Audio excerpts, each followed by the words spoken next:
ito ay rated SPG. Striktong patnubay at gabay ng magulang ang kailangan. Maaaring may masiselang tema, lengguwahe, karahasan, sexual, horror o droga na hindi angkop sa mga... So guys, tuwang-tuwa nga etong si Amira nang makita nga niya si Jewel at para sa kanya ay magiging kasing tanda na sana nga nitong kanyang anak kung ito ay nabuhay lamang.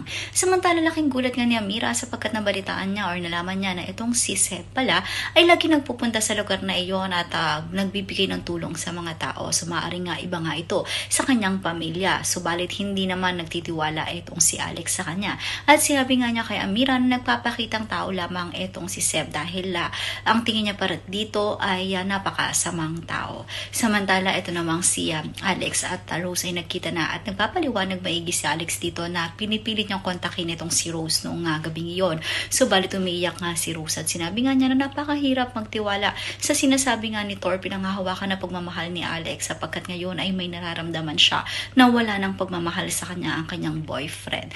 Ngayon ay nahihirapan nga si Alex na piliin itong si Rose dahil lalo na sa kanyang mga iniisip ngayon. So gumugulo na ang kanyang pag-iisip.